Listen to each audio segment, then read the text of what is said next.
Yes, sir. All right. I'd like to call the Board of Supervisors meeting to order. As always, let's start with the Pledge of Allegiance and a moment of silence. I pledge allegiance to the flag of the United States of America, to the republic for which it stands, one nation, under God, indivisible, with liberty and justice for all.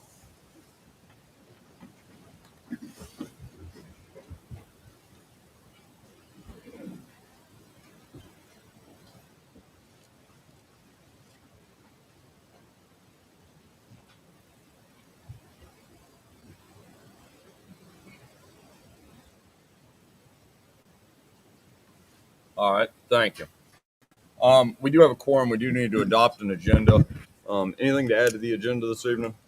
Staff does not, Mr. Chairman. Anybody? No, sir. It's a pleasure of the board. Mr. Chairman, I move to approve the agenda as presented. Second. Motion's made and seconded. Further discussion?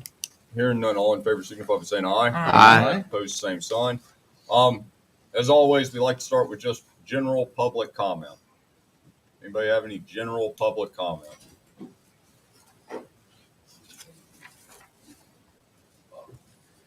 All right. Throw you for a loop here.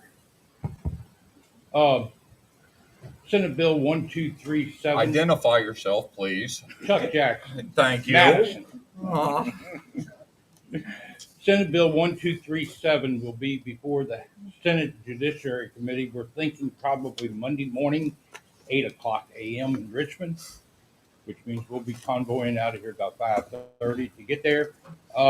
Senate Bill 1237 is the public notices bill that Senator Obenshain has submitted for consideration this year. And what it basically does is it allows online media presence to be able to accept public notices legally from the county's localities. The biggest advantage for the counties would be that you all could have a meeting on Tuesday, decide to do something, and we could have it up immediately on Tuesday, give you a little bit extra time so you don't have to worry about the 2-week notices not coming out till a Thursday or whatever like that. So if you all would consider talking to your senators or sending a letter out or whatever, we would greatly appreciate it. Thank you. Thank you, Chuck. Other general public comment. All right. We have consent agenda. We have minutes from 103:23, and then we have minutes from 104:23. Anybody see anything they want to change, correct? What would you like to do? Mr. Chairman, I move that we approve the consent agenda as presented. Second. Motion's made and seconded. Further discussion? Hearing none. All in favor signify by saying aye. Aye. Opposed, same sign. All right. Now we have, while everybody's here, the public hearing on consideration of adoption of an ordinance for the sale of Kriglersville School. Mr. Weekly, please. Yes, sir. Thank you, Mr. Chairman. So as you just stated, tonight is the public hearing for the consideration of adopting an ordinance for the sale of the former Kriglersville Elementary School. This has been properly advertised. There are packets in the hallway for those of you who may have just come in that has all the material that was in the online packet and that will be discussed tonight. Also includes a draft ordinance should you wish to consider action on this tonight. The amended and restated contract that's been put forth by Mr. Shapiro, as well as citizen correspondence that was submitted that asked to be part of the record, which I believe there was at least 2 or 3 that was in the packet. So everything's been advertised. You have set your public hearing, and the purpose of this is to get the public feedback and then for you all to consider the ordinance or any direction you may have for staff. Mr. Gregg, any comments? Mr. Chairman, I believe that all of the members of the Board of Supervisors and probably most of the people in the audience know what the issue is. There's a contract before the Board of Supervisors. The vote tonight will be whether to accept that contract or to reject that contract. We would anticipate the public hearing would go, with regard to those issues. I understand that the proposed purchaser would like to make a presentation, and I know that people in opposition to the purchase would also like to make a presentation. I defer to you, Mr. Chairman, as to who should lead in terms of who kicks off the public hearing. What would y'all like to do? Would y'all like to start with Mr. Shapiro? And I think so. yeah, I think so. Mr. Shapiro, if you would, please.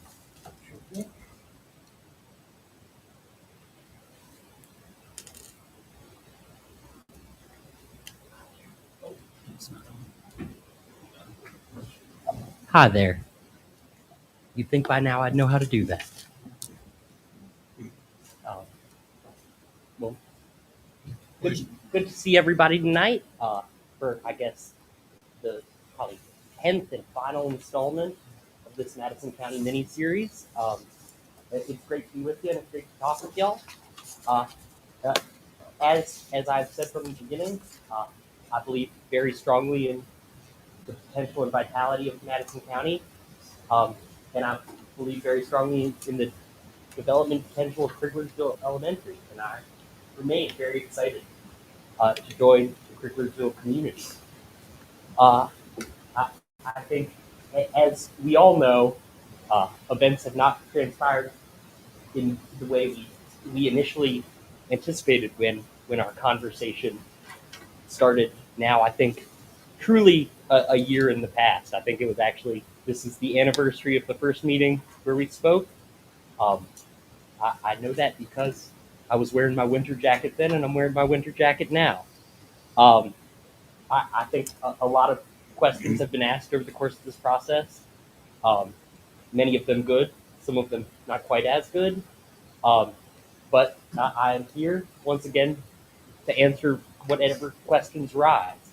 I think one of the most interesting topics, and perhaps the one I've heard most in talking to folks around Madison, is, well, what now? What are we going to do with it? And I want to say, as I had said from the beginning in this process, a lot of that has to do with what the people in this room want to do. We have made a concerted effort since the earliest stages of this process to be the kind of community partner that one hopes to contract with, and we continue to aspire to do so. So certainly, the amendments under consideration tonight, I think, provide real value to the county when juxtaposed against our original and continuing contract. But we put them forward because, as soon-to-be citizens and residents of Madison County, we want truly what is best for the county, and we think that the amendments that we've worked out with you all, embracing every change that was put forward by the county, do just that. So I guess no need to put it off any longer. The big reveal is, what do you guys want to do? If as I read in one of the online publications, folks are reticent to see a historic district created, that's fine. Nobody's going to force that down your throats, nor rightly can anybody force it down your throats. Now, we certainly have tax board to renovate the school by right, consistent with FEMA flood regulation and Madison County's ordinance. And we will certainly do so regardless of whether it is able to be our preferred path of historic preservation or a more modern orientation to the development work. So I want to clarify right now that while historic designation certainly would help us preserve sort of the core character that initially attracted us to Cricklersville School, we've got a path forward either way. Similarly, I happen to think, given the conversations I've had with many of the people in this room, Madison County would really benefit from not just the tax revenue generated by third states, if you will, but also by the community building aspect that any number of applications, many of which are allowable by right in an A1 zone, would provide. So we're certainly interested in exploring and figuring out how best to maximize that benefit, whether it's in the form of a hunt club. Now, I will say, candidly, as you all may have guessed, having gotten to know me quite a bit over the last year, I am not myself much of a hunter, um, though I'm very excited to have a place to safely perform our annual family skeet shoot. So I think the hunting and fishing club by right has a lot of great opportunity. Um, that being said, in order for a hunt club to be successful, it would need participants not just from far, but also from close. And so we are fully prepared to move forward uh, with the property's redevelopment as a single family home, if that's closer to the interests of the community. Now, and this has been something we've talked a lot about, having come from an economic development and workforce development background, uh, it would pain me, candidly, to see what I think can and should be a community asset used for a purpose that, you know, while certainly benefiting the individual who lives there, likely Sam and myself, and any of the guests who choose to come visit us, wouldn't be wholly open to the public. So, I mean, I certainly stand before you, ready and willing to work towards solutions that work for everybody. I know there's been some chatter, and I don't fully understand how it would be funded or how the plan would approach some of the same issues that have been identified.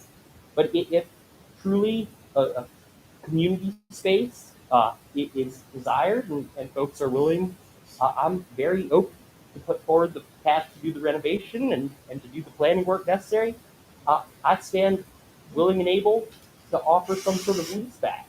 Um, but I think it's worth pointing out that uh, the issues of the substantial improvement rule apply equally to publicly funded renovation efforts, nonprofit funded renovation efforts, or privately funded renovation efforts. And frankly, I hesitate to say this because it's a little outside of the uh, camaraderie that I like to think has underpinned all our conversations thus far.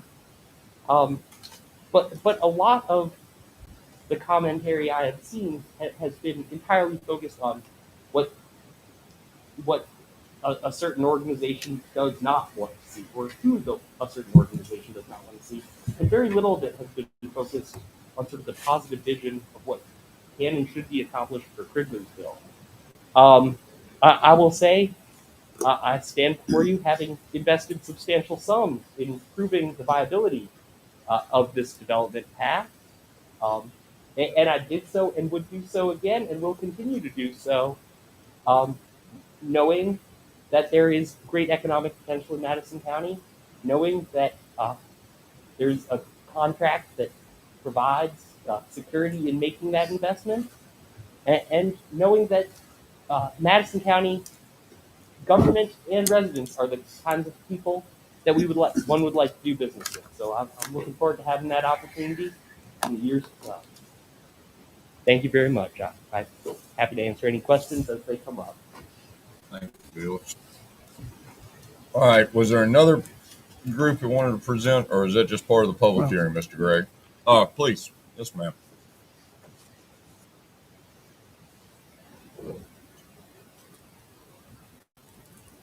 Good evening. Can you hear me? My name is Ashley Kyle. I am Felix Shapiro's attorney from Rock Jackson. And I just wanted to follow what Felix just said. We appreciate your efforts to amend the contract, and we're asking for you to vote to approve those amendments tonight. So following the denial of the rezoning on November 8th, we've had a chance to reflect on the impact the rezoning would have had on the community. And for those reasons, we chose not to appeal the decision to deny the rezoning. And we've given substantial thought to by right A1 uses for the property that promote our mutual goal of restoration of Kriglersville Elementary. Oh, you can't hear me? Can you turn it up, Bruce? Oh.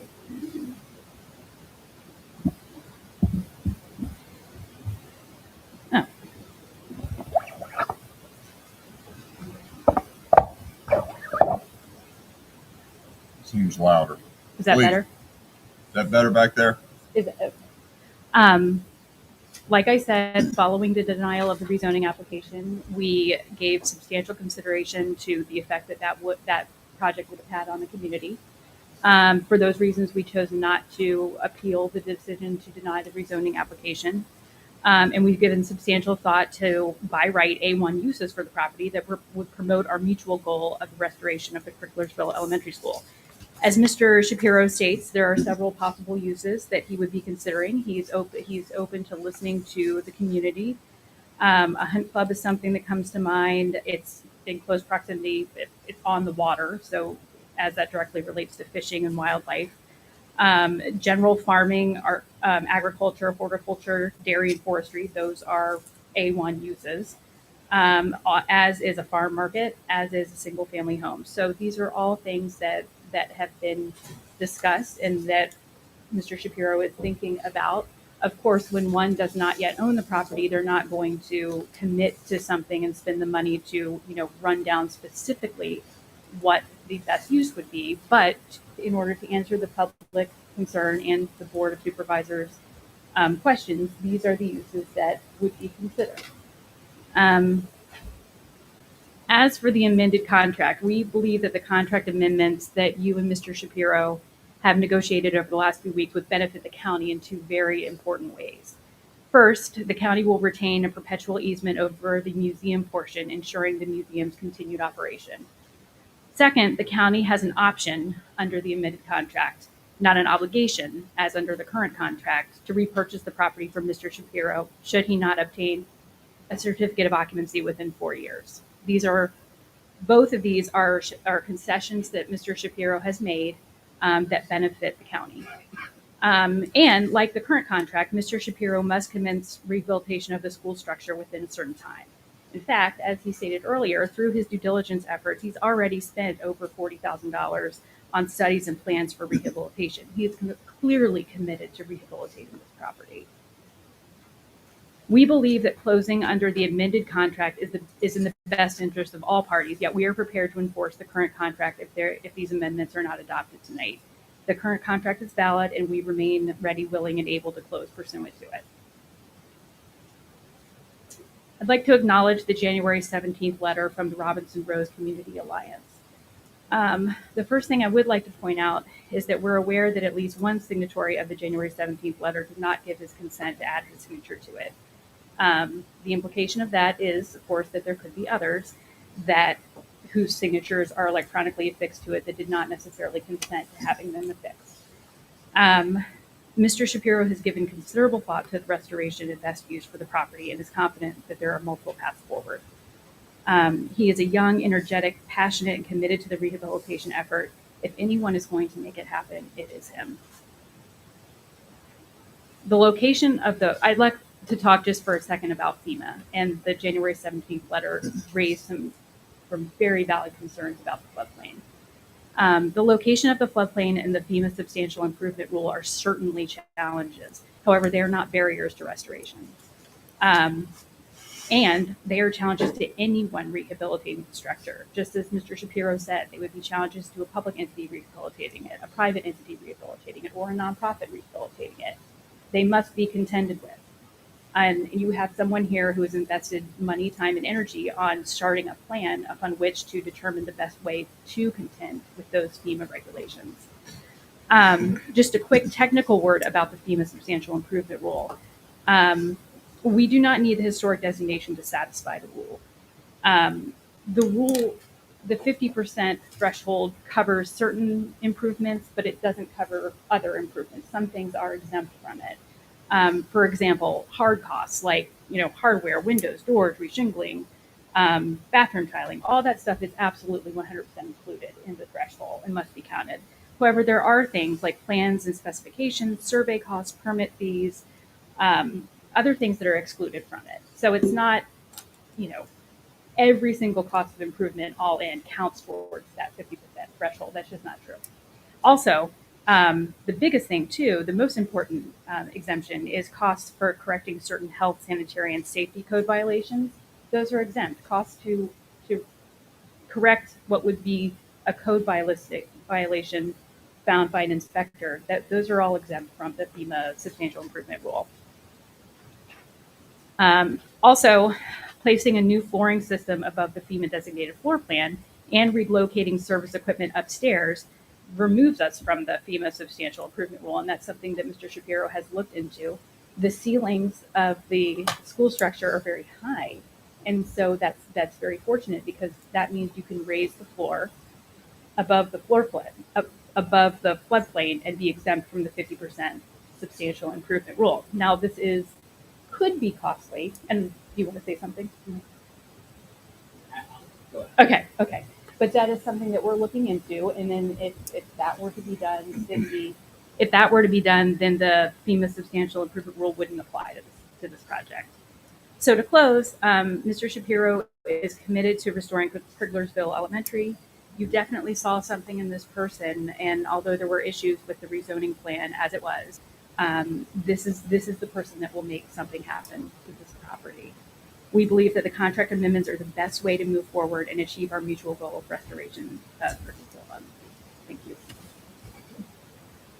Felix, you got one more real quick? I'll sit. I'm sure. All right. Everybody knows public hearing. We're going to try to keep it to 3 minutes. Go twice if you'd like. We're listening, but try to keep it to 3 minutes. A lot of people probably want to talk.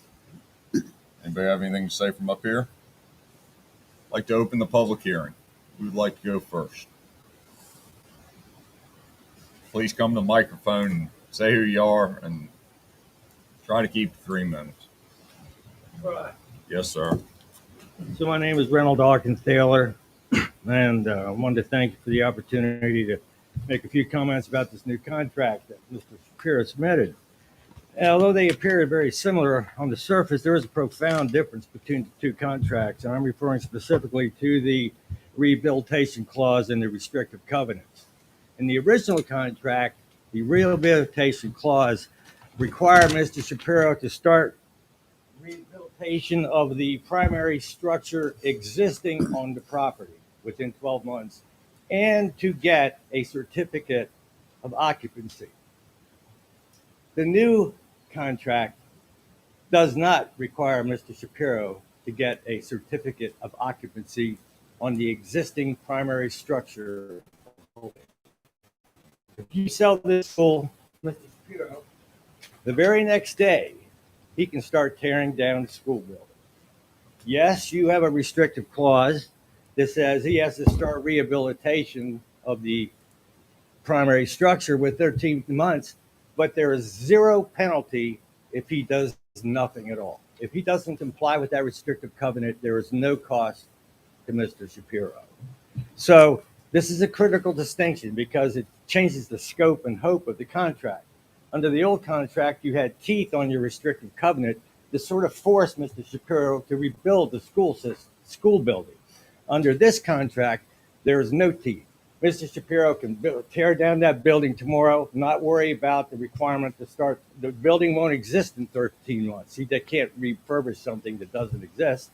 And then he doesn't have to get a certificate of occupancy on the school building. He just has to get a certificate of occupancy on the primary structure that exists on the building 4 years from now. So that's a big difference. Now, I want to talk about this notion that there's this great path forward for Mr. Shapiro. There is no good solution for Mr. Shapiro. He only has two options as a developer. He can restore the building or he can tear it down and rebuild above floodplain. That's essentially what he was talking about. The attorney was talking about here. They're going to raise the ceiling, but that's not going to be a trivial expense. And it will certainly exceed the $75,000 limitation. I'm not worried about building permits and surveys and all that stuff racking up costs to rebuild the school system. That's not where the meat of this thing exists. So I just think, if you look at it, can he restore it? Probably not, because we got a block on the historic district. The school building itself won't qualify as historic on its own. He's probably not going to be successful getting FEMA to change the map plane or the plane of the map or change the floodplain for two reasons. One, they just did that 3 years ago. And two, the school building is in a floodplain, no matter what Mr. Shapiro says. So you can argue all day long, but it is in a floodplain. So he's not going to be able to restore it. And he says, not a problem. I can rebuild. I can put a single family house on that. There's only one minor problem. He's got to tear down the school building first. And that, as you may have noticed in this letter I sent to you about costing $500,000, you may think that's an extreme inflated estimate to rebuild the school. But in 2019, the county did an RFP for people to give bids to demolish the school. And you got 5 people that responded, 5 companies, and one of them was low at 200,000, one was as high at 500,000. The consultant that you used for this RFP said, oh, by the way, add 35% premium to that. If you take the low bid and the high bid, your average bid for those 5 demolition companies was $350,000. If you multiply that times that premium of 35%, you're at $472,500, and that doesn't even account for inflation. So he doesn't have a good rebuild option. He doesn't have any restore option. The only option he might consider is do nothing and sit there and maybe hope you'll buy it back in 4 years. So thank you very much. Thank you.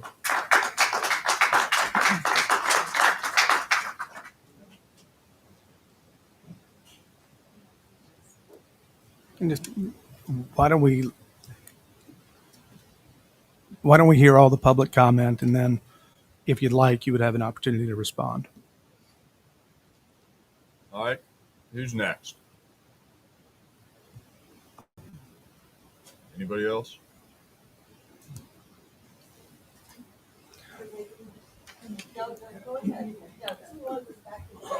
Mr. Chairman, as a point of order, you might want to note that while we're not reading the letters that have been received, they are in fact going to be part of the record of the public comment. Board of Supervisors, thank you for the opportunity to speak this evening. My name is Renee Balfour, and I am owner of Possum Store. I would like to express concern that we are now looking at a contract that nobody knows what's going to be done. So our community has no idea what's going to be put in on this property.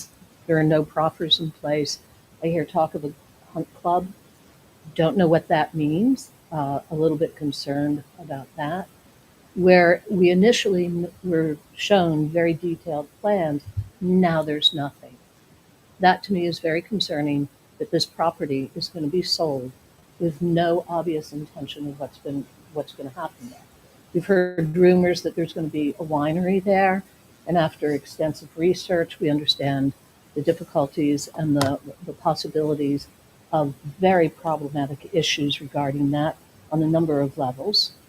Regarding the FEMA regulations to renovate the school, we are allowed to put in 50% of the value. And Ms. Kyle, I am concerned about this notion of the possibility of raising the floor when a study has been done, a study that was commissioned by the Board of Supervisors, that it talks about the issue of the compromised foundation of the school. And it doesn't make sense to me, and what's very unclear to me is why you want this property so badly and you're throwing out this wide net of possibilities. You say you're concerned, I hear that there's concern about our community and you want to do what we want, yet we have not had one group meeting where he has come into the community, walked the property, or addressed it with us. As far as the Robinson Rose Community Association and Ms. Kyle, I believe probably the gentleman that you're talking about who was not on that list is Quentin Robbins. Mr. Shapiro, I believe Mr. Shapiro knows this man and in fact possibly works with him and is Friends of the Library in Richmond with him. So I even question bringing that up as a support to what the Robinson Rose Community Alliance is proposing, especially in light of the in-depth research and the depth of the proposal that they have presented. So I do not support a contract that has no outline. I would dearly love to buy a piece of property like that for $25,000 to put in a private home. What a bargain for a piece of waterfront property. So I respectfully ask the Board of Supervisors, before they consider even signing this contract, that you look at larger issues, that you ask for an extensive plan as to what's going to be done, because once it's sold, there's nothing that can be done. He will own the property and he can do what he wants. And if things have been problematic up to this point, I can only begin to imagine how problematic they will continue to be and the ongoing problems that this will bring for our community and consequently to the board. Thank you for your opportunity.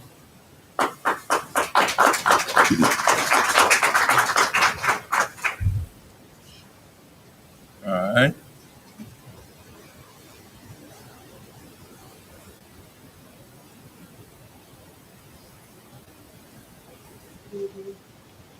Good evening. My name is Judy Augenthaler, Craigersville.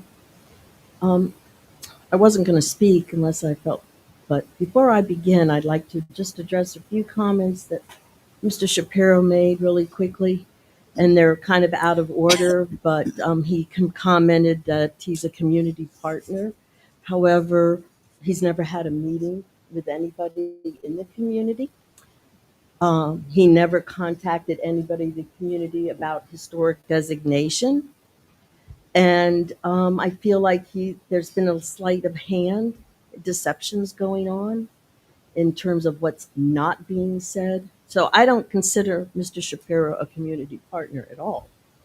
I didn't like the fact that he commented that the Madison County miniseries sounds a little diminishing and disrespectful of what this community has done to rise to the occasion, to provide the board with an alternative that is extremely viable, and in my humble opinion, benefits the entire Madison community and all visitors. He also commented that he's spoken to many people in the room. Rhetorically, I'd like to ask, who has spoken to him recently? Please stand up. I know it hasn't been me, and I'm in the heart of Craigersville. You refer to soon to be resident, so it sort of sounds like it's a done deal, that our being here has no matter, that in your mind it's a done deal. I don't know about that. Hunt club? Wow, now we're going to go from outdoor music to guns shooting off all the time. That's exciting. And so those are and that you constantly refer to you camaraderie of the community. Well, who in here is your comrade? So where are all your comrades supporting you within the community? So having addressed those, and I'm sure Mr. Shapiro will comment, I'd like to say that the first meeting that was held at the Laura Smoot's home with Mr. Yao and Mr. Weekly, the impression that I got, and all of these comments are strictly my comments and rhetorical questions, was that it was very, very important to save the school, that the community wanted the school preserved, that the Board of Supervisors wanted the community, and family relatives wanted the community, wanted the school preserved, okay? And so how are we going to do that? And so Mr. Shapiro has rode in on his white horse a year ago, unbeknownst to at least the community of Craigersville. Anyway, and so it was like, okay, this is it. So then we find out that really Mr. Shapiro's plan was to have an event menu, which jacked everything up and changed all the dynamics of what was going on. So then we go to battle for the rezoning. Please don't rezone it. And you all did well in voting that down, okay? And it's much appreciated. But I just feel like then there was a gauntlet thrown out for the community to come up with something. And in my heart and mind, the community came up and we rallied. I don't know any other community in Madison that has done as much as Craigersville. Business people have renovated it. We have businesses in there, even though that bridge may have not been great, at least we worked on it and we're preserving it.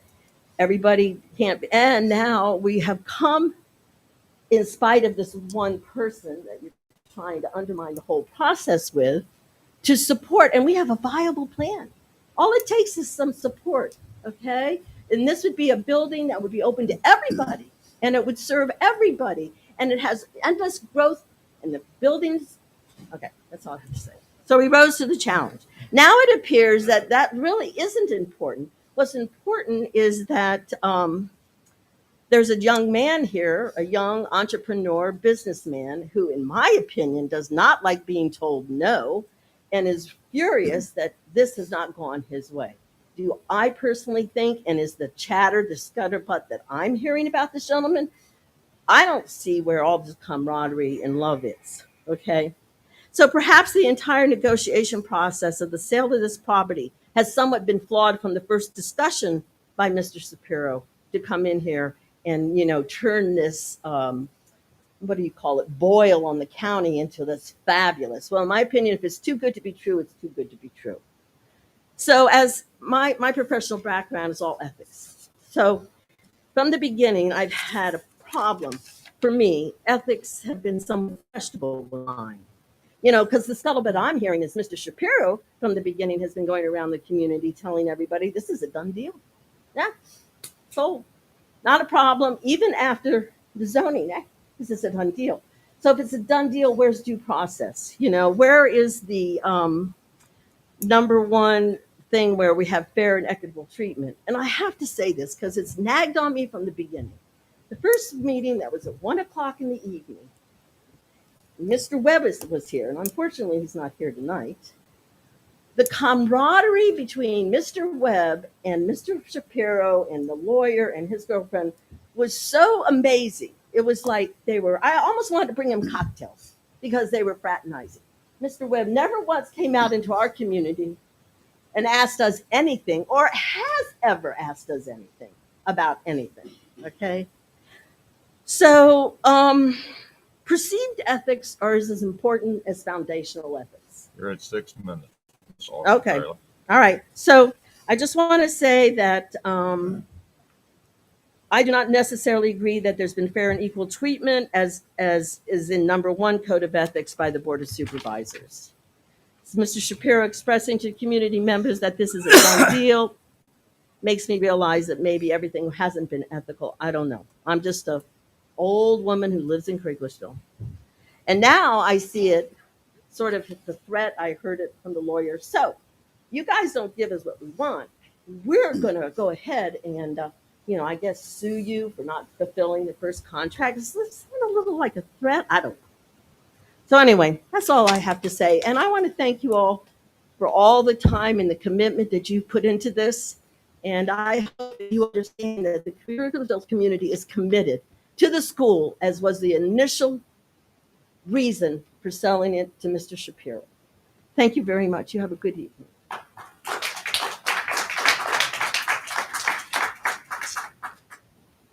All right.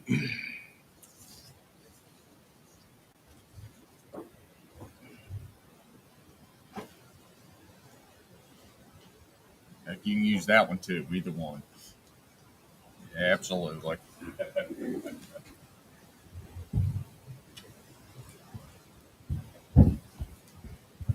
My name's Scott Elliff. I own Ducard Vineyards in Etlin, and I drive by the Craiglisville just about every day. So I've been watching this with interest, and it's obvious that you want to do something that's good for the community. And frankly, I think the community came up with a very good plan. But now it looks like you want to consider the contract that's on the table, which is a contract to keep it in A1 zoning. And I was asked what that might mean, including agritourism, which is a possibly sort of attractive potential, and in particular, vineyard and winery operations.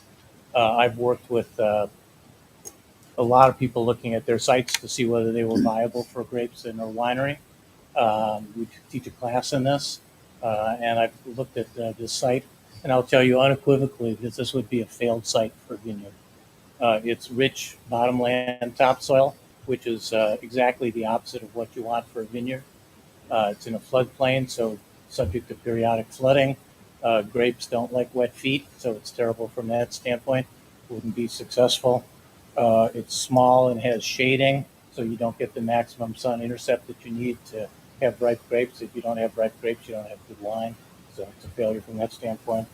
It's also just an acre or two of plantable land at most, and the equipment cost alone would probably be $100,000 to operate a vineyard on that site, making it incredibly cost effective.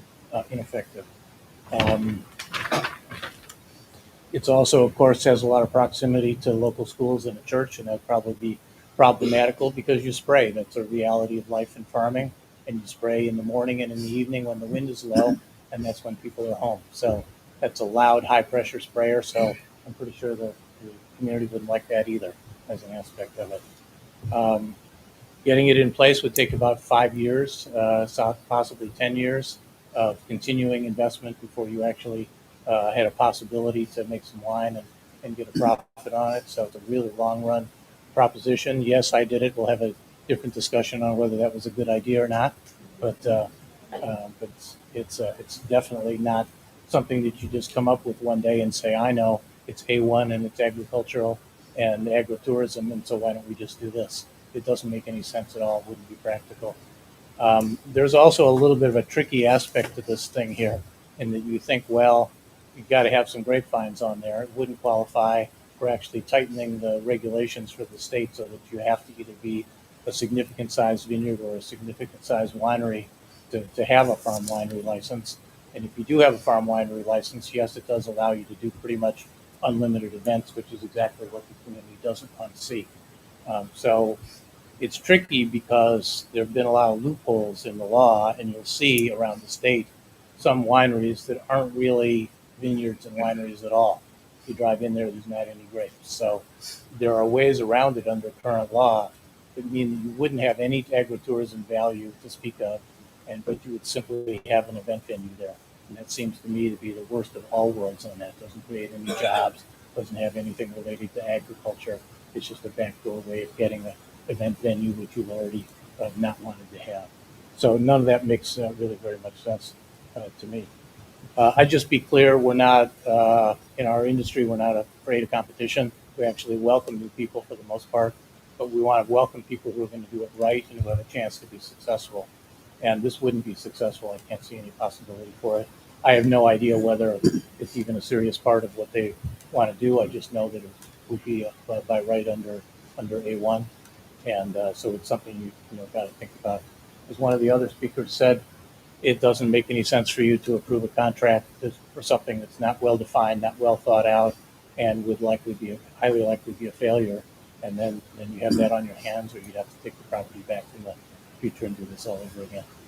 So thank you very much for your opportunity to comment. Right. Livingston, where can online participants comment?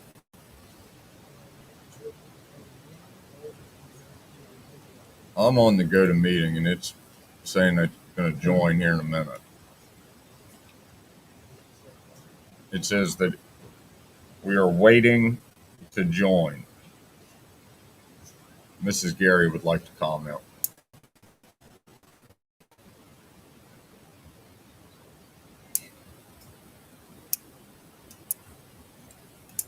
While we figure this out, who's next? Please. My name's Henry Quinn. I live right next door at 1027 Old Blue Ridge Turnpike. My parents own the property, but I currently live there. I've never spoken to Mr. Spear. I don't think it's ever come over. So every day I wake up and go downstairs. I look out the window. I see the school. So I see what goes on at the school. There's old people who go on walks at the school. There's people who skateboard out there. There's people who take their kids there to play. There's people who take their grandkids there. There's workers who have lunch there. There's workers who meet up there. There's hikers who meet up there. There's antique car enthusiasts who meet up there. There's a bunch of stuff actually going on there. And it would be a shame to actually turn it into a non-public place. I mean, it should be turned into some sort of park or something. In addition, when he was up here, so I'm not very good at this stuff, he didn't seem to have any idea of like a plan. He was kind of babbling about a bunch of different stuff. You couldn't really skeet shoot there because you have livestock on one side, livestock on the other side, and graves on the other end. What is he going to shoot at the graves of the dead people of Madison? I mean, you didn't have a plan. So it'd be insane for y'all to approve something when someone has no idea of what they're doing with the zone that the public uses on a daily basis. Like, I'd be glad to show you a video of it being used every day. I mean, it would be no issue. That's all I got to say.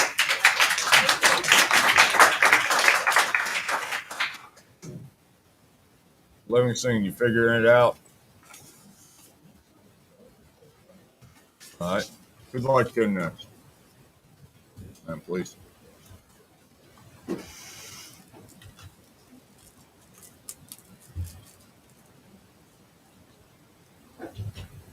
Good evening. My name is Laura Smoot. I'm the owner of Double Top Farm, and I'm one of the directors of the Robinson Rose Community Alliance, the RRCA. Ever since June of 2021, when I read that the school was going under contract, I've spent countless hours researching every aspect of the viability of a sale for development purposes. The skinny of it is, there's very little development that can be done without the support of the community. The RRCA has stressed that in our recent letter to the board. I also want to touch on a few of the prior offers in the listing for the school and why they failed or did not pass. First, there's the Shiloh Free Will Baptist Church that offered to purchase the school in January of '07 for $100,000. It was denied, citing community feedback that it was a community asset and that it should be used as such. The need for public places where folks could gather was also mentioned. Oh, my source for these is the Madison Eagle, October 2018. They ran a list of the prior offers. First, then there's an offer for $1. Obviously, that didn't make it.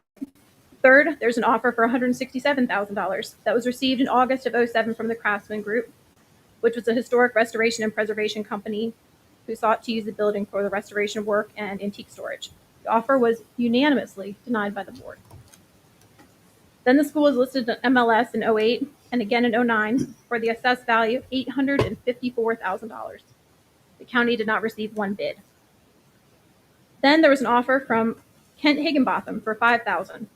He wanted a zoning change to M1 for an event venue and a small business incubator.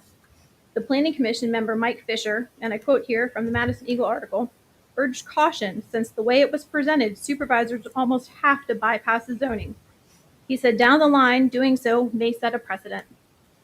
Once again, we were faced with rezoning and the Planning Commission expressed their concerns. The offer did not work out. Now, the church and the Craftsman Group, they were decent monetary offers. Nothing even remotely close to the MLS listing price, but they were denied. They were denied because the school itself is viewed as a community place. With the passage of time and the increased need for revenue, it seems that we may have forgotten what a school in the middle of a village is truly used for. Living next door, same as you, I can tell you that there are people there almost every day. Playing ball, skateboarding, using the old playground equipment, parking for folks who bike and hike our trails. There are yard sales that randomly pop up in the spring.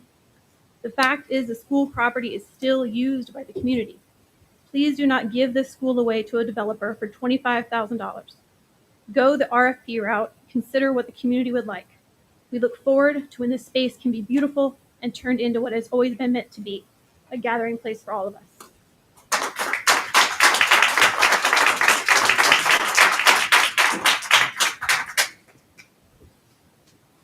All right. Who's next? And Mrs. Gary does want to comment. Is there? Mr. Barry is working on that. All right. We think that the link, he sent a new link for them to try out, so stay tuned. Just Livingston, if you see them pop up, please announce that, and we'll go to the chairman to recognize when he wishes. Hold on a second. Anybody else like to go? Yes, ma'am.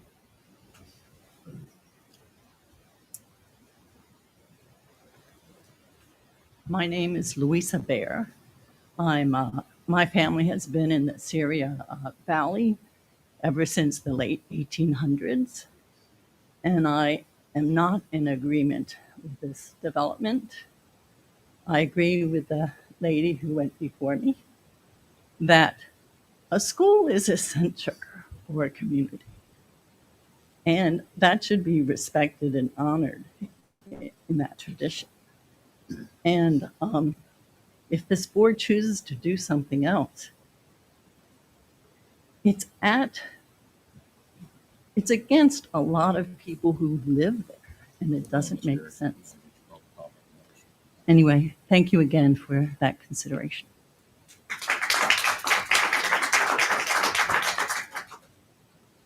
Ms. Gary, you ready to make a comment? Yeah, I'm gonna put my phone on and let you say what you want to do. Hold on. All right, they should be able to hear you. Go ahead. All right, I'm here. I'm working on it. It's not hard. It's not easy, but usually the technology works. Thank you for making the effort to let me beam in here.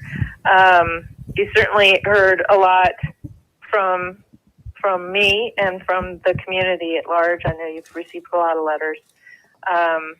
Just to get the one thing out of the way, Renee mentioned it, but we did have one individual, friend of Felix's, who was on the list of opposition signatures.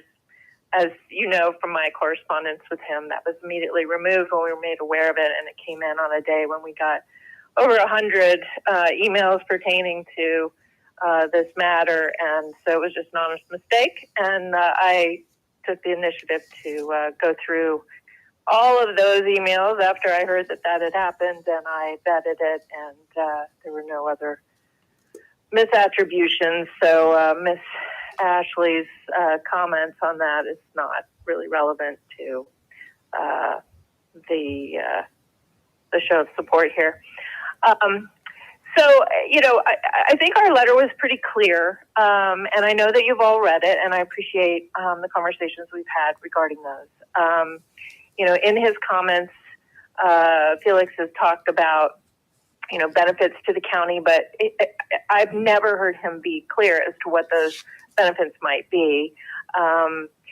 There is sort of he goes to it as a bias that, you know, if he does something, he will be successful. You know, that's a huge assumption, and none of us have ever seen any evidence to back that up. Not saying that he wouldn't be, but we also don't, you know, I generally don't go into any kind of sort of partnership with someone without any concrete information about what they're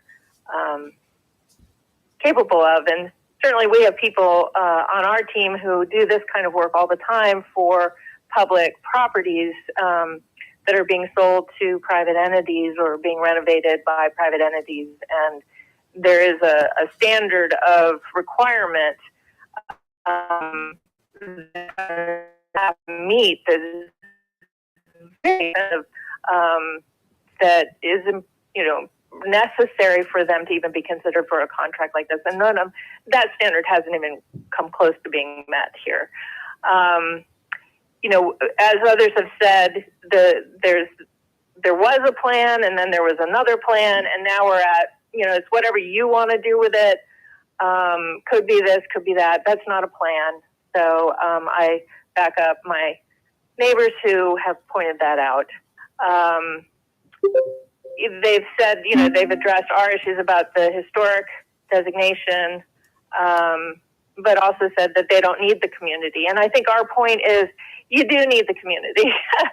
The community is really important, and I think that they're sort of the fact that they didn't really think about how this was going to affect the community until after the M1 zoning vote is, you know, kind of indicative of what we've been dealing with here and why we continue to have serious concerns about the property.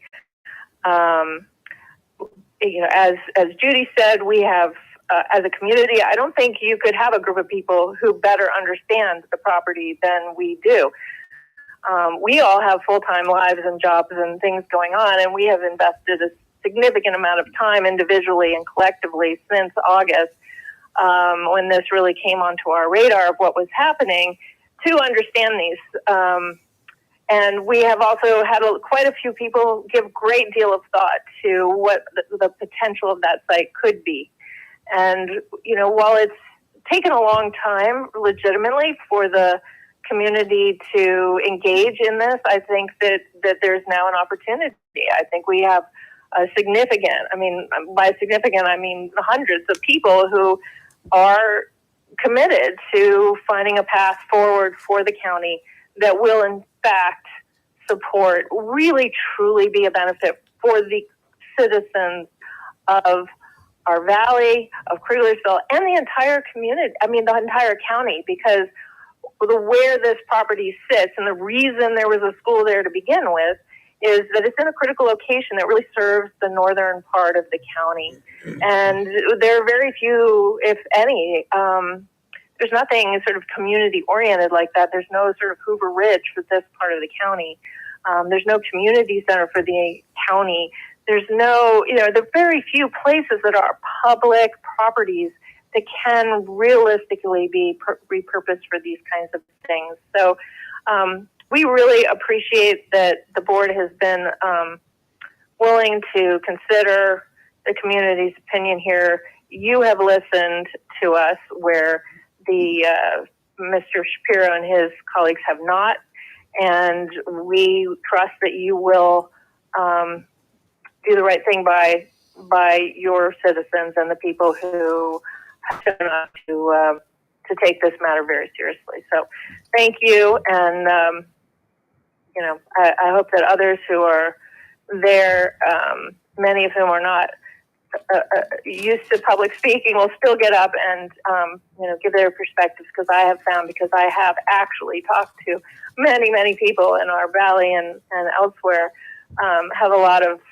strong feelings and ideas about the school and this particular contract. And it was not lost on us in Ms. Ashley's comments that, the threat is there, and that we're only here because of a concern out of, they're feeling entitled to the property because of a contract. Do you want to say something? My husband wants to say something too.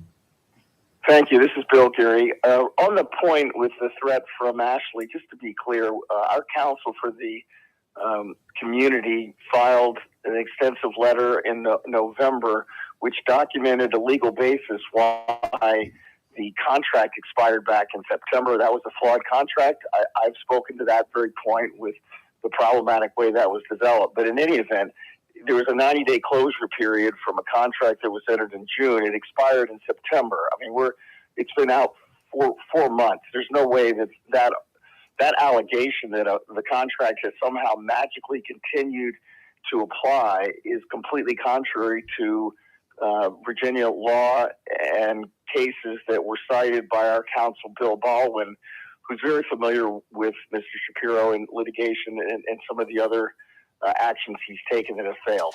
So in any event, we would be happy to provide more information and working with your counsel on why the prior contract is dead. Thank you. And there you have it. So thank you, Clay, for letting us come in this old sort of more old-fashioned way. I appreciate it. Yes, ma'am.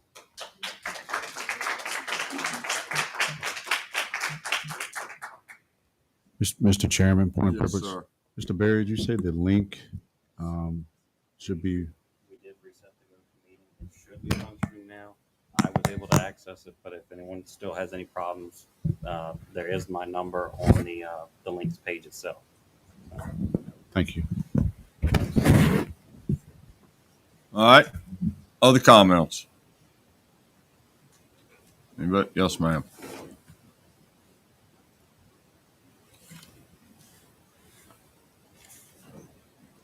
Hi, my name is Robin Hohen, and I'm a resident of Etlin. I have listened to a lot of these people, and I wanted to thank you for listening to us. One of the things that struck me about the last speakers, and one of the things that struck me about what you have asked for, is you have asked for something that will be a public benefit. Sam, Gary, Renee, Laura have talked about the public benefit. And that was cited in the original contract that this proposal would be a public benefit to Madison County. I want to ask you, what would be the public benefit? The Rose Robinson Community Center, which the Garys just spoke to, would be a public benefit to most of Madison County. It would be more of a benefit than a commercial venture that is possibly not a viable venture. One of the things that struck me in this new proposal, and I've read the amended contract, is the lack of specificity. There's, it's a very open-ended, there's no proposal. And one of the things that struck me too is that if you are planning to build in a floodplain, no commercial lender will give that money to you. How are you going to finance these proposals, whether it's a single-family home development for a home? No commercial lender will give you a mortgage in a floodplain. If it's a hunting and fishing club, they will still be coming back to Madison County to get some sort of a permit or license to hold that. There's an open end, you're giving an open-ended contract that does not speak to the public benefit. And I just ask you, and I thank you for your consideration, when you consider this contract, these are the words that you have specified, public benefit.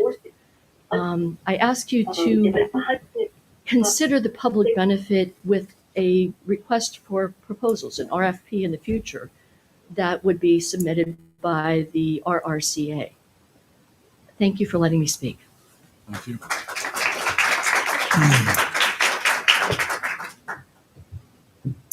All right. Is anyone else? Anyone else like to go again?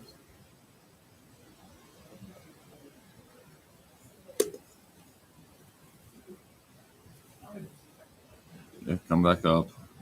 Just one small point. I mentioned the demolition costs. And I'm Reynold Dawkins that's Taylor. what we're looking for. Yeah, I mentioned demolition costs before and how maybe 500,000 isn't an exaggeration, but really the key issue for me is that if you sell the school to Felix, then Felix makes the decision about demolishing the school. He makes the decision about which demolition company to use. Laura Smoot has young kids running around her house. She's 300 feet west of the school. I have young kids, grandkids running around, stay with me and live in my house. I'm 1,000 feet downwind from the school. I don't want an uncontrolled experiment. I want a managed demolition of a school if it comes to that, that's got some oversight to it and it's not left to the decision of one young, inexperienced developer. So that's the only point I wanted to make about that. Thank you.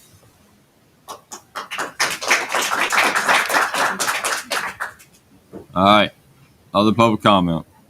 Anybody else? All right. Thanks. All right. Anybody else? Yes, ma'am.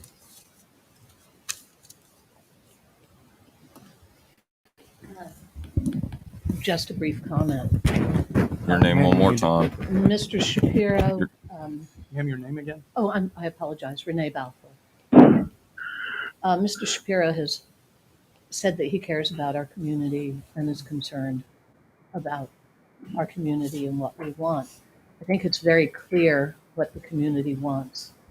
And I realize that he has made a substantial investment of $40,000 to pursue this. That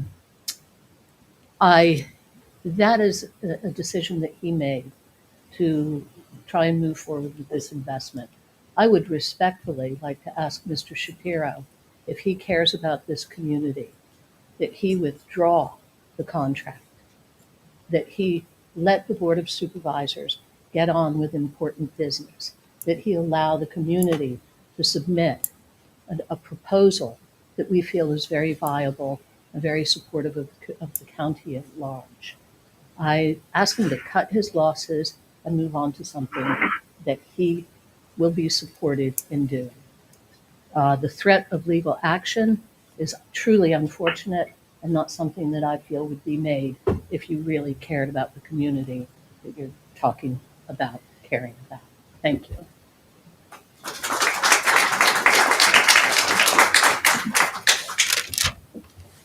All right. Anybody else? I would like to speak. I'm on the phone. All right. What's your name? My name is Gary Mish, and I'm in Syria. Yes, sir, Mr. Mish. Good evening, Mr. Chairman.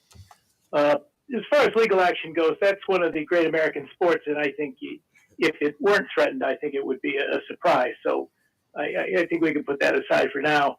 The vast majority of community services seem to be centered in the south central part of Madison County. And I can understand that based on the population, but people up here use the Craiglisville property as the North Madison County Park, if you will. And I think that's a significant benefit to the people up here, and to remove that property from the benefit of the overall community would be a shame. And for that reason alone, I think selling that property off for the commercial use really is not in the community interest whatsoever. I appreciate the gentleman's commercial interest, but I just don't see it as being in the community's interest. And I think if the board wants to act in the community's interest, the board needs to seriously reconsider that and act as the people in this room tonight have asked. That's all I have to say, and I thank you very much for your time, sir. Thank you, Mr. Gist.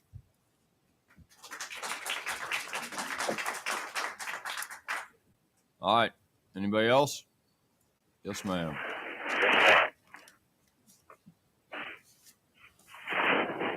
I think if the board wants to act in the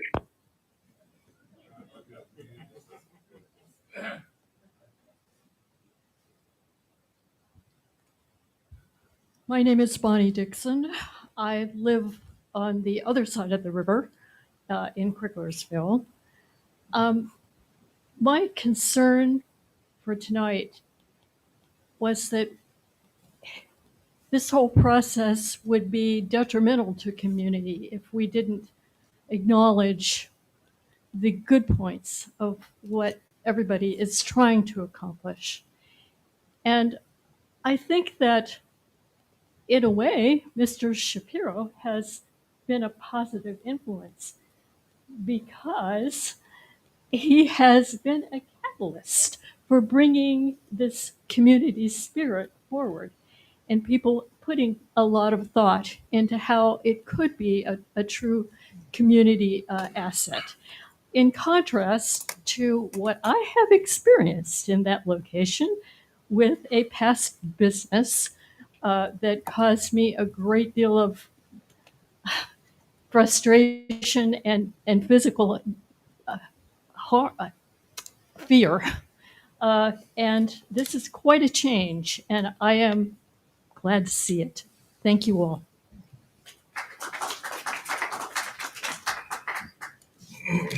All right. Any more public comment? Anybody else? All right, Ms. Shapiro, you want to go again? I've just got a couple of things I'd like to address. I think Ms. Kyle might have some as well. The first of which is, I mean, the irony is not lost on me. The allegation has certainly been made before that this has not been a process that has included community engagement. It's ironic, and I will admit a tad amusing to hear it come from Judy, whose kitchen table Sam and I sat at for must have been 2 hours very early on in this process. I've given repeated calls to y'all's house. I know I've Talk, and both sides, both sides. Talk to us, not to the audience. Please proceed.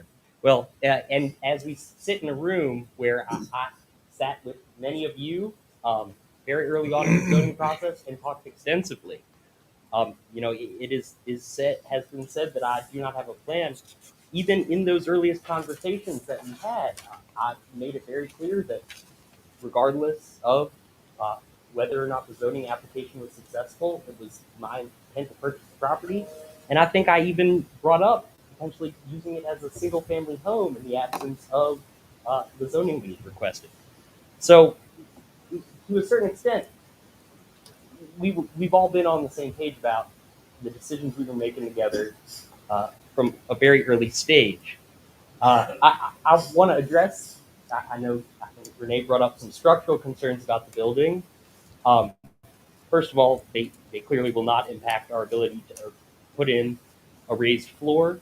The current distant minimal ceiling height within the building, not accounting for the top ceiling that was added since original construction, is 11.5 feet. The first floor of the property sits 7.2 inches below the FEMA designated base flood elevation. Madison County ordinance stipulates that floors, in order to not be considered within the floodplain from an elevation perspective, have to be at least 12 inches above. So we would need to raise the floor level at least 19.2 inches, and of course relocate any service equipment, as Ms. Kyle mentioned. But that would leave just shy of 10 feet of sort of existing space with which we could very easily put the building into full use. That flooring system, and this is getting into sort of the technical weeds of how buildings work, but the school is constructed on a concrete slab foundation. The flooring system would be placed on piers that would tie in sort of to that slab and below that slab, but the structural load wouldn't be being placed on sort of the existing building. It would go directly down as it does in many other structures. So it is eminently viable. I don't know where this counter narrative has come from. In regards to Quentin, it is true. Quentin Robbins and I both serve on the Friends of the Richmond Public Library organization together. He is also, and I hate to feed into this gotcha moment, a longtime friend of mine who has taken an interest in this topic. He also happens to be the leader of an energy development group in Richmond. We have very different ideas about sort of the best path forward from an economic development standpoint, but it does not come in the way of our friendship. Ironically, his roommate is actually the legislative aide patroning the vineyard or the farm wineries legislation, which was mentioned, and it is an interesting piece of legislation that is currently working its way through the General Assembly. I've actually, in some minor way, been playing a consultative role in the formation of that legislation. Right now, as was indicated, the farm winery statute is incredibly permissive. You need basically a singular grape and a $200 press off Amazon, and you meet the qualifications under the current law. That has caused many local governments a degree of frustration from sort of a regulatory standpoint. In its new incarnation, there will likely be, and of course this is only with the signature of the governor and the consent of both chambers, but two classes of farm winery license, one of which would have a growth criteria, if you will, that you would have to put 3 acres under cultivation, as indicated. We would likely have just above 2 acres under cultivation where Kriglersville uses a farm winery. Thankfully, the statute understands that many farm wineries don't have the acreage to meet this requirement, and allows for sort of a production allowance. So it would actually create a way you could qualify not by growing the grapes yourself on site, but by purchasing other Virginia-grown grapes and synthesizing them into a wine product. So from a physical standpoint, I think the building is actually very well suited for the work of, I guess, winery rather than a vineyard. The biggest cost in winemaking, and there are many costs, as was mentioned, is the physical space to allow the barrels to age for a great deal of time. So the building becomes an incredible attribute in that regard. But I'm right there with you that a vineyard or a winery is a hard business. It's often quoted that how do you make a small fortune in the Virginia wine industry? Start with a big fortune. So we certainly have an eye towards the economic viability of that or any other business model that might be applied to the property, and it's something we have to weigh. But I don't view that or any of the other impediments that have been mentioned as being deal breakers in any way, or anything other than the challenges that we as a development team have to navigate. So I think that about answers all the concerns I heard raised. I know Ashley might have some different comments to add. Ms. Kyle.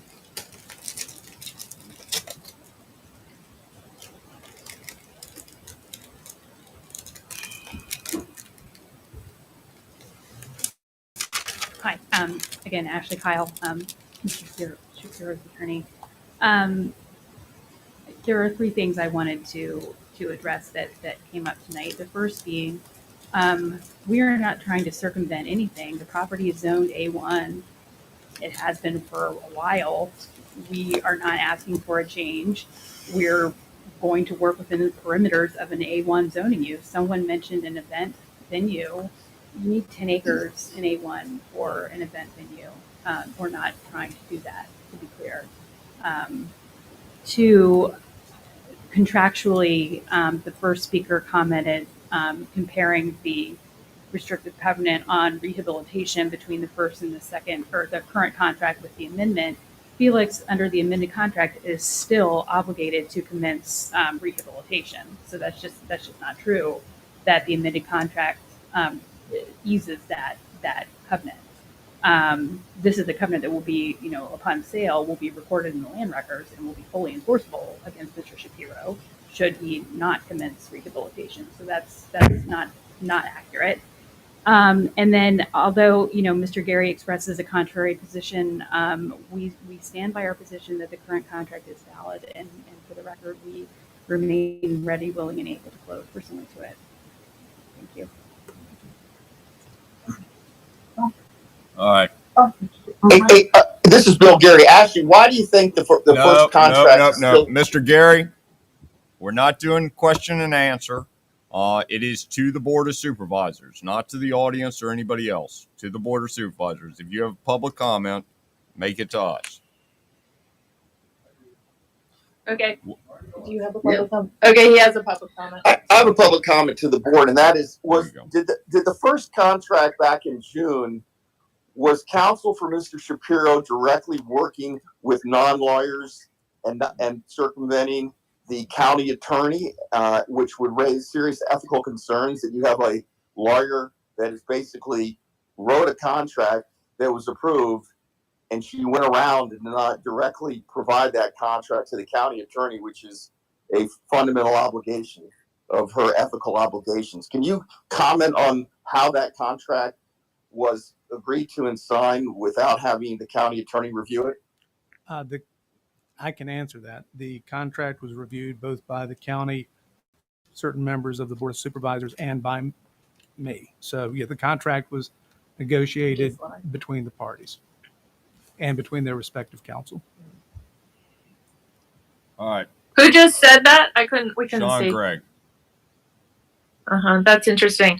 That's not what we've been told by individuals before. This is Samantha Gary again. I would like to just look at a bottom line here. The bottom line is the contract did expire. Everyone expected the RFP. The only reason we're here tonight is a threat to the board and the county. And the community feels that the board is obligated to support it, being the community, and should not be, we should not all be in this position. We're sympathetic to the board that you've had to go through endless rounds on this. But so have we. And, we feel that Mr. Shapiro is disingenuous. We feel that he still just wants to have an event site. He has no expertise that is related to anything, as far as I can tell, because everything, is possible.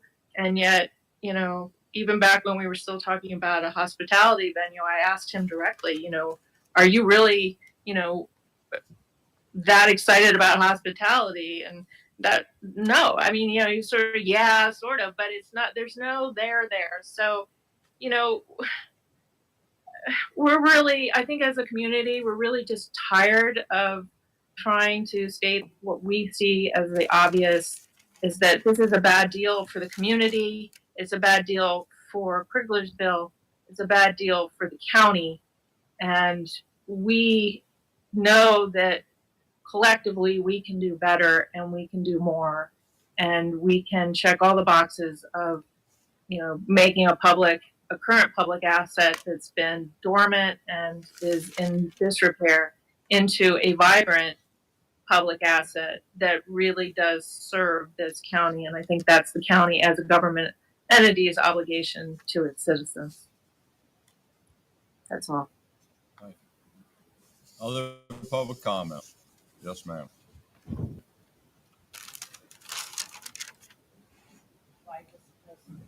Yes, the board. So since Mr. Shapiro took this to a personal level, I'd like to, two words come to mind: hubris of a young man and chameleon. I'm a good 30 years older than Mr. Shapiro, and I have to say that when I look at this gentleman, I see a young man who has vision, like all of us did when we were in our late 20s. Little life experience. Maybe he's not used to being told no or not getting what he wants. His last statement was totally confusing to me. It sounded like he was sort of like hoping he could have a vineyard there because of this new legislation.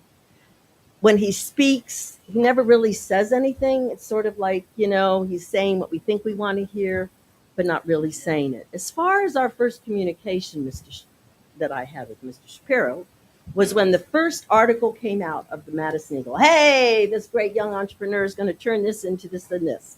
Yeah, I think we were all excited. He comes to my house, we talk about it. There was never any dialogue about this is what we have to do back here, though. We have to get all this in place so that I can afford this. I resent his implication that somehow I was like super on board and now all of a sudden I've changed my mind. I resent that. This is the biggest message that Aunt Barbara and everybody told me at that first meeting was, we want to preserve the school. And then we have a gentleman here that does not want to do that. I don't care how many people he says he knows and that love him. I guess he really wants this so bad that he's willing to come into a community that really doesn't even want him there.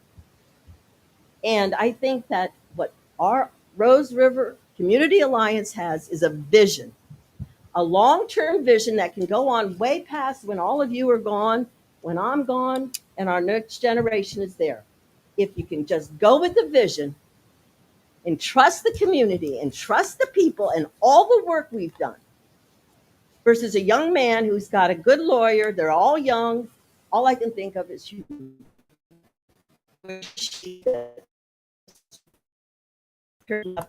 He'd come and have another conversation with me. Thank you. Other public comment?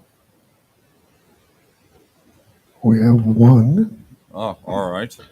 This is from John and Angela Quinn. They are against the contract and don't appreciate the threat by Felix's lawyer to our Board of Supervisors. We all want what is best for our community. We are asking the Board of Supervisors to vote no, and we will stand by you in support of any actions taken by Felix. Please thank the Board of Supervisors, and we appreciate their support of our community. Are you getting these by text message now? They're coming in, yeah. Yeah, that's where to take them. Hey, first all it didn't right. work, now it's everywhere. Other public comment. Other public comment. All right, to the board. Who would like to start? Anybody? Well, I have comments, but I can wait if someone else wants to proceed. Go ahead. Go ahead. It doesn't really matter. All right, let's see here. Golly, where do I start here? So let me address a couple things that have come up tonight. I've got my comments that I've been writing down on paper over the last few days, which I want to go through. But just tonight, Mrs. Aukenthal, first of all, let me say that, and I can speak for the whole board on this, is that we have had 3 proposals now, at least, none of which are being considered by this board until the Mr. Shapiro's deal is done.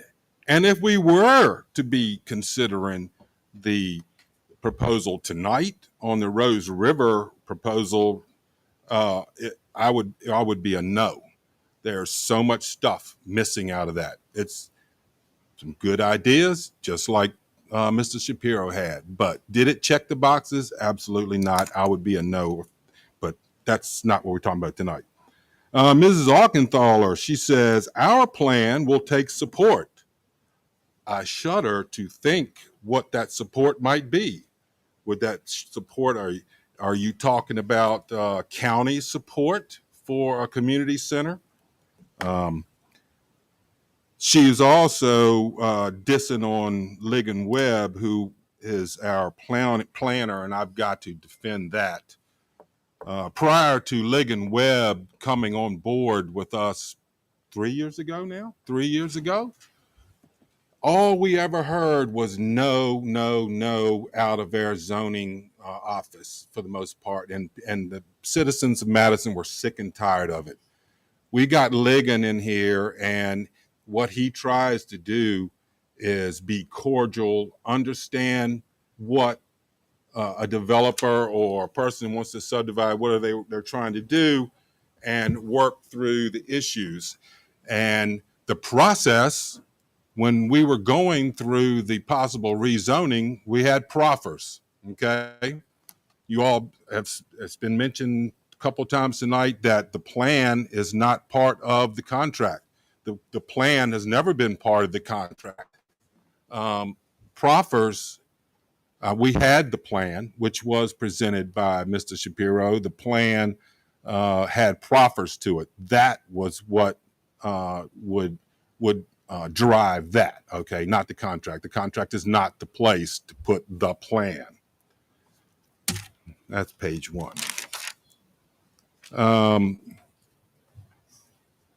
Okay, that's proffers. But the, Ms. Gary said that we are tired. Well, we started this process, I believe, when the Pope was an altar boy. So that's a joke. Got it. Clip. So there, y'all are tired. Yeah, we're a little tired. The one thing that I don't know whether Ms. Kyle and Mr. Shapiro understand, though, about the property being zoned A1, which is very concerning to me, is that if you look in our ordinances, every use under A1 needs 3 acres. So you've got one use, because after that, that would be exhausted. So if you have a house in there, a house uses 3 acres or whatever. So I just wanted to throw that out, because that could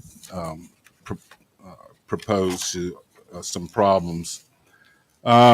So the contract as written does not have any plan for specific uses of the property, but we will grant you that. Madison County, by selling the property at a discount, needs to have a plan in place that turns the property into an asset for the county. The contract as written gives Madison County very little control over what is built on the property moving forward. We did not close on the property by the date set forth in the contract, and the county board of Supervisors is approaching this as a brand new contract and considering it appropriately.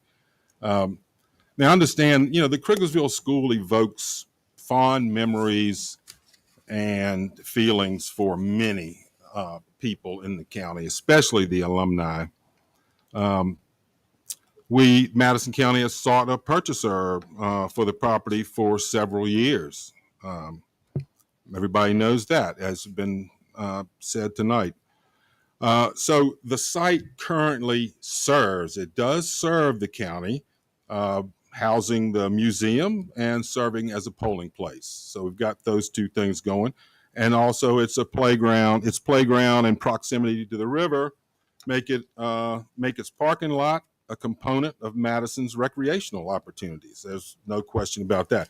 And it's funny, I wrote these things down, a couple of days ago, and a lot of them have been brought up this evening. So the The proposed sale to Mr. Shapiro creates some potential uses and an opportunity for the county to return the property to the tax base. But I have two fears. Okay, I fear that the constraints Mr. Shapiro would face could leave the county with the prospect of resuming responsibility for the property at a later time, if it's not economically feasible. And the uses available under A1, as I just mentioned, are limited and even further limited by the property's proximity to the river. And that is along the lines I was thinking about, growing stuff in wet soil. I also fear that losing control of the property could lead to incompatible uses and limit the county's ability to use the property at a later time. In addition to the aforementioned uses, perhaps a storage facility for public school equipment, including buses or recreational equipment when it's out of season, or maybe even a EMS substation, or possibly a daycare center, other uses for the county. So that's my thoughts at this point, and I will. Who'd like to go next?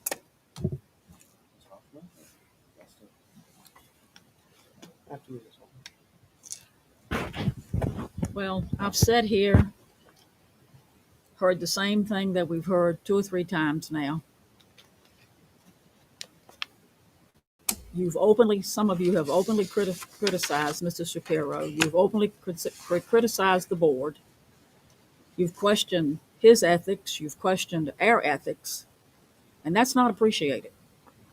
I think everyone on this board wants to do the right thing and make the right call on this. No, he has not presented a plan, but he knows what his limitations are in A1, so he knows he has to fall within those limitations. Do we need to have a full plan from him? I don't think so. I'm sure there are many other exceptions that we have made that we don't ask people to give us a plan. Some fail, some don't fail. We've had no viable offers on that property. How long? 15 years, maybe 10, 15 years. The ones that were turned down before were not turned down by this board. They were turned by previous boards. So we had nothing to do with that. The school was abandoned in the first place because it's too far to travel. It was too far to bus the kids. There were not enough children in that community to keep the school going. Madison can't afford another community center on our pocketbook. We've got Hoover Ridge, and that's a great center. That's a great opportunity for all the county. But to support another one up in that area, people just are not coming up in that area for a community center on a regular basis. So it's going to be an expensive undertaking if somebody's going to do it.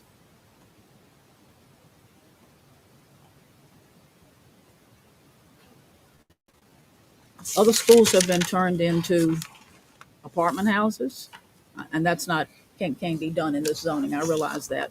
But Orange and Culpeper have taken old schools and renovated them and made them viable. So I don't see why we cannot give him his chance to do what he'd like to do. I'm not changing my mind on this. I've heard everything again and again and again, and I feel the same way that I did from the very first. I support his efforts in this.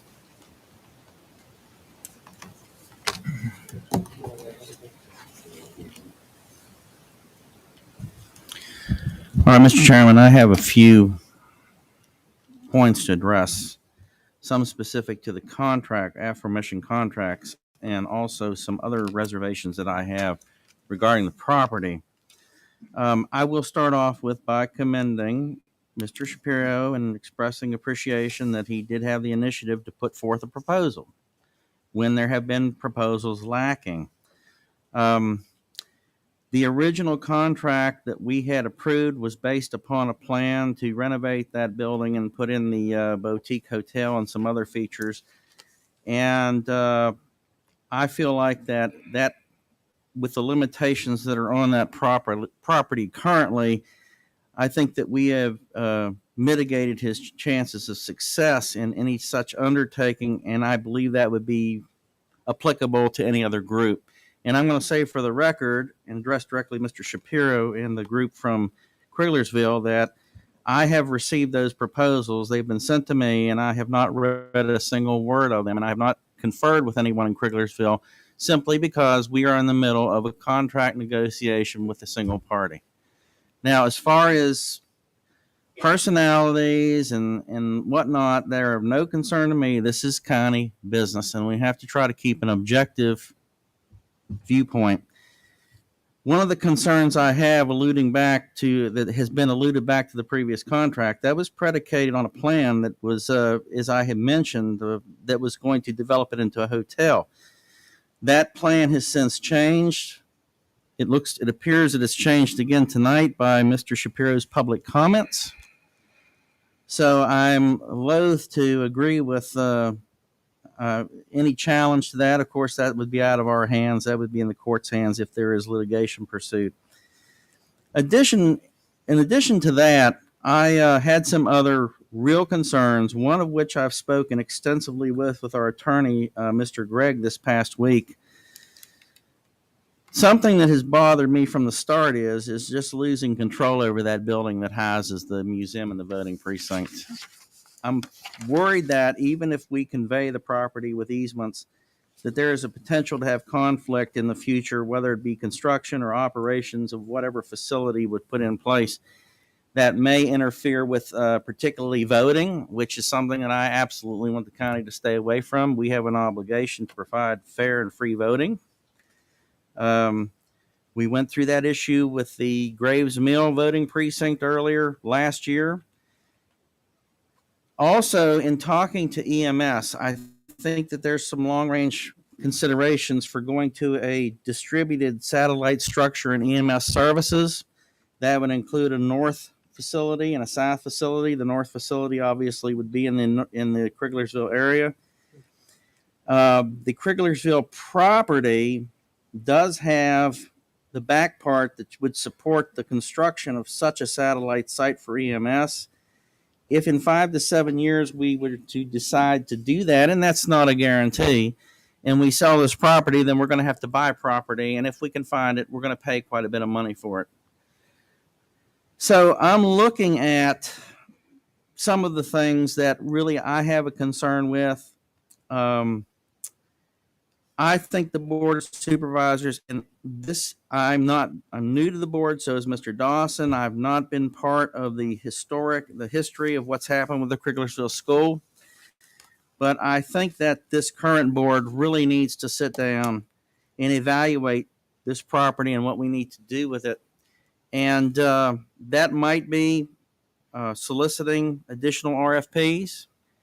And if we did that, obviously all interested parties would be invited to submit an RFP, including Mr. Shapiro. We could maybe decide just to auction the place off fee simple, or we could consider some type of future development.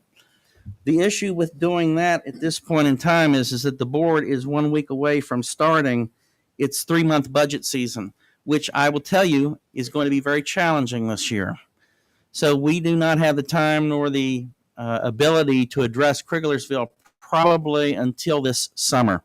We also under the comprehensive plan development. So in light of that, I would move that we do not sell the property to Mr. Shapiro and we withdraw the property from the market pending review.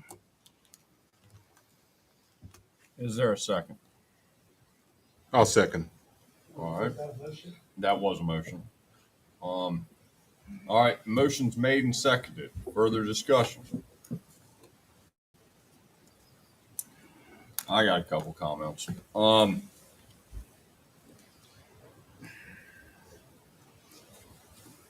think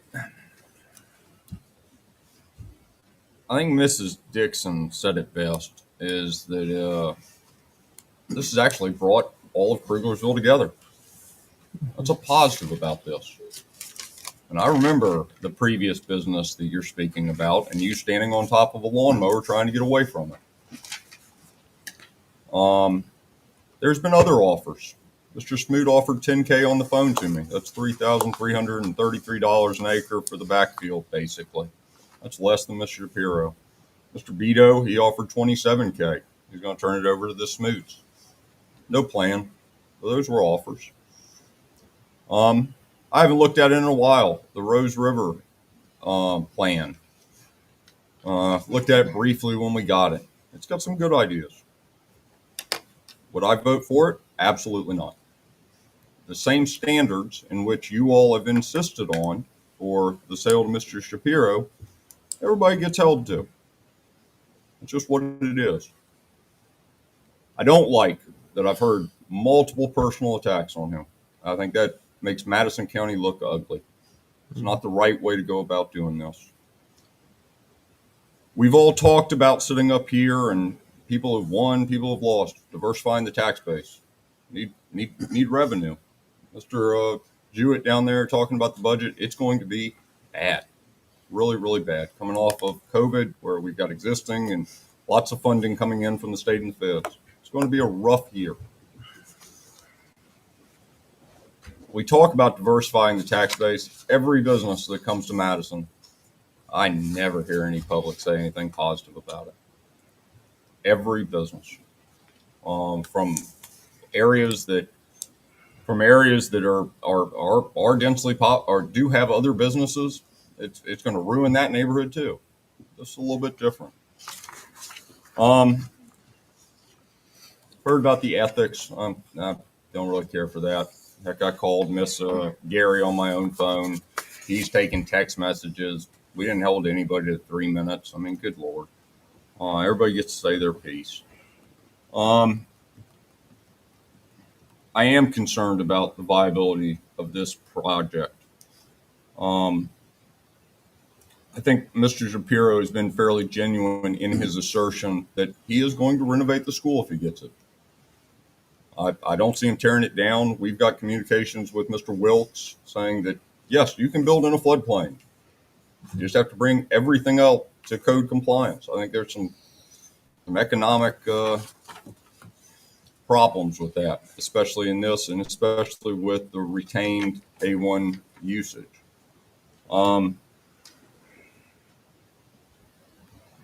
It's unfortunate that this is the 6th public hearing I think I've been through on this. Many of y'all have just joined us in the community. Welcome. Glad to have you here. Glad you're involved in it. Hope you continue to stay involved. Mr. Jewett's right. If we do anything, it probably will be the summer. I think we've continually listened to the Madison County public saying slow the process down when we went to the first public hearing on the sale of this property. And then the rezoning, same thing. I don't think we're listening. We're paying attention. Everybody wants to say, oh, it's just the Kriglersville community. Listen, every one of us is your neighbor. Like us, don't like us, that's fine. Hell, he lives right up the road. I do a lot of business out of Kriglersville. Good Lord. The uses on the acreage based on our current zoning ordinances comes with concerns as well.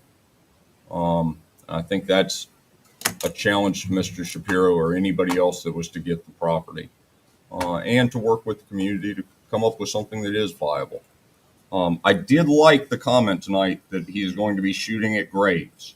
I got a laugh out of that one. Shooting at graves. I mean, seriously, good Lord, folks. We hear you. The motion's been made. Anybody else have any further comment? All right. All those in favor of turning Mr. Shapiro's contract down, vote aye. Aye. Opposed? Nay. Ayes have it. Thank you, Mr. Shapiro. Thank you, everybody, for coming. We have some further business tonight. We don't have any other old business. We don't have any new business. We do have some information. Mr. Weekly, tell us about the VATI grant update. Yes, sir, Mr. Chairman. I'll exercise brevity here for these items. The FY23 VATI grant update, if you may recall, the last year's cycle announcements were made in December. We were tracking that. We're now being told that the governor's office anticipates possibly making those announcements mid-February. So we are behind schedule on any VATI grant updates. We hope they are favorable. Would you like me just to roll through these, sir? Yes, please. Firefly fiber hut update. At the last board update I provided on this, the Firefly, which is the one of the broadband providers, or the only one at this time because there's another area being challenged, has met with staff on site at Hoover Ridge for a possible fiber hut location. We're now to a point after it's been vetted kind of the location. We've had some conversation with the board where you said you would at least consider it. So we're now at a point where Firefly will be sending over their basically a template of what a lease agreement could look like. As soon as I receive that, I'll get that over to Mr. Gregg to review prior to bringing that to the board. So I have not received that yet. I have made that request. A couple of VDOT updates. Did forward along some recent adjustments that were requested by the board for the Route 29 and Fishback Road intersections. I travel that regularly. It does appear they have made some adjustments, but just open that up to feedback from the board. If there's any additional comments you'd like me to take back to VDOT, or if that is satisfactory, or if you've not even been through that intersection yet, I would request that you do so and just provide me some feedback so I know if that's a resolved matter or if we still need some comments around that. Basically, the feedback is that they mimicked the Oak Park Route 29 signal. The timing of the signal is what was done on this site. So Better? It's gotten better. Hey, that's pretty good for VDOT. Keep going. okay. And you can tell them that personally next month if you like, or I'll pass along. VDOT will be here next month for their quarterly update. The board has requested they do quarterly updates. Part of that, I was on the phone with the assistant resident engineer today about the smart scale. Some board members I've spoken to about that. Madison County, the Pratt's roundabout made the scoring. However, stay tuned. That doesn't mean that project is finalized and will move to construction. The next step is that, like other districts in the state of Virginia, those then will go to the CTB to consider, and approvals will come out like May or June. So, but I've asked the assistant resident engineer to speak on that and maybe have a little bit of a presentation that shows the next steps and what those processes look like, to include all the way through any public hearings or the actual construction date of that project. So stay tuned. There's a lot more work. Just because we made the scoring round, we'll keep our fingers crossed that we will have success meeting the approval by the CTB board. So those are my VDOT updates. Lastly, members of the board, you normally have a joint meeting with the Planning Commission the first Wednesday of every month. I don't believe there are any cases. So do you want to cancel? You want to cancel? Yes, okay, that's all my updates, sir. So, do we, Mr. Gregg, do we need a motion on that, sir, to cancel that meeting? Let's do it. We do. Yeah, Mr. Okay. Chairman, I move that we cancel the February 1st joint meeting with the Planning Commission. Second. Motion's made and seconded. Further discussion? Hearing none. All in favor signify by saying aye. Aye. Opposed, same sign. Yes, sir. Anything else, Mr. Weekly? Not for open session, no, Anybody sir. else got anything? Back to public comment. Back to public comment.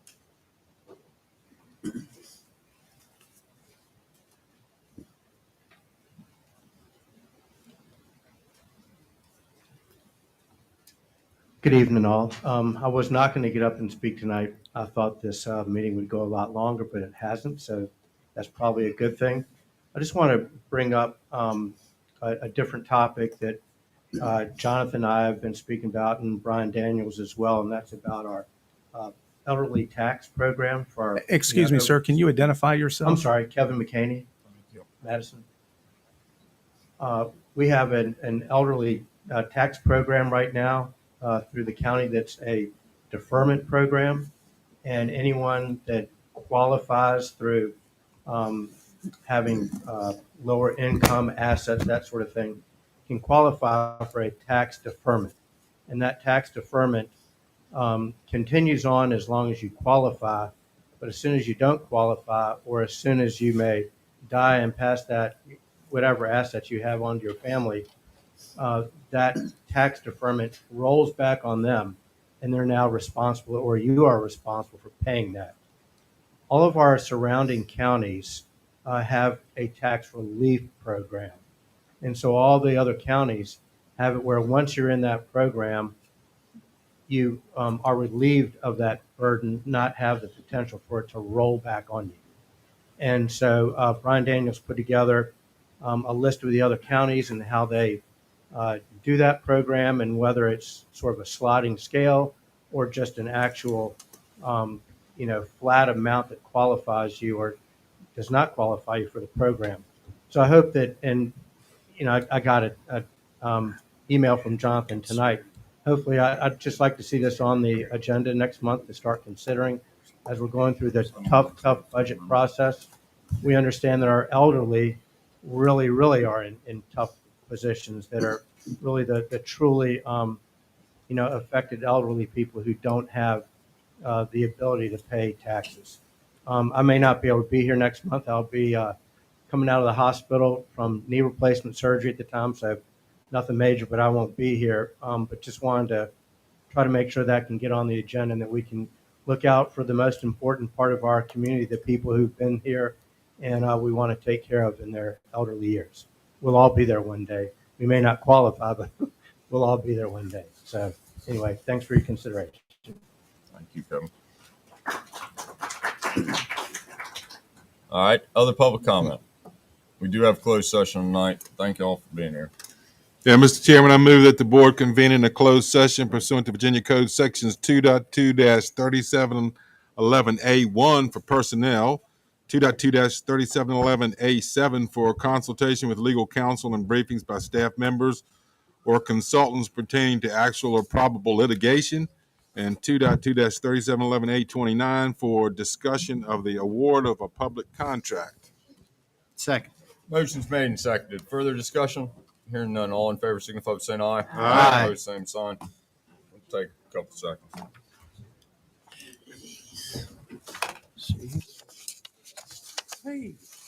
This conference is no longer being recorded. At a different location. That was the sorriest public comment. I know. I was pretty poor.